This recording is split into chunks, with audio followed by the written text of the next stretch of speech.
everyone. Ayan, good evening po sa inyong lahat and happy blessed Sunday po. Ayan, so for today's video ay magluto tayo nitong ating ulam para sa ating lunch and hanggang dinner na rin guys. So magluluto po tayo ng pork chop adobo, sinigang na isdang yellowfin at magpiprito din po tayo. So yung ating nabiling yellowfin, ayan, yung sasabawan lang natin yung ulo at yung buntot. So yung mga laman, ipiprito natin guys para kumain yung aking 3 sons. So tara na guys, samahan niyo po ako magluto and enjoy watching po. So yun na nga, makikita niyo sa kabila nagpiprito na ako dyan nung laman ng ating yellowfin. Tapos dito sa ating isang kawali, ayan, nagisa na tayo ng bawang at sibuyas. Tapos nilagay na natin itong ating pork chop at maglagay na tayo ng toyo, oyster sauce, pamintang durog, dahon ng laurel, at sugar. Tapos tubig guys. So palalambutin lang natin yung ating pork chop. So maglagay rin tayo ng suka. Ayan. So ayan guys. Tiningnan natin at ayan. Malambot na yung ating pork chop dyan. So medyo pakati-katihin pa natin ng sabaw. Ayan. So tatakpan uli natin guys. And after ilang minuto, ayan guys, konti na yung sabaw at sobrang lambot na ng ating pork chop. So, niluto ko lang yan sa katamtamang lakas lang ng apoy. Hindi sobrang lakas, hindi naman sobrang hina. Ayan.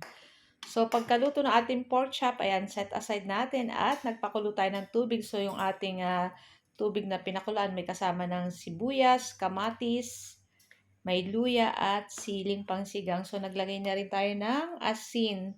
Ayan. So, ayan nyo ba guys, maulan na. Ayan, dito sa amin, medyo sige na rin ulan-ulan. Ayan. So, okay na rin kesa pag sobrang init. Kahit papano, malamig na rin po yung panahon. Pero sana wag naman grabing ulan guys.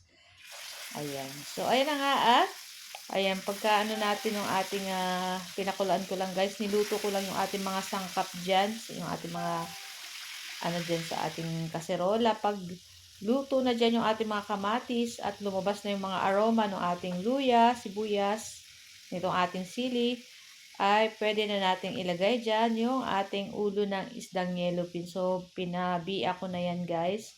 Saka yung buntot sinama na natin. So, yung laman lang yung ipiprito natin. At ilagay na rin natin yung ating dahon ng kangkong.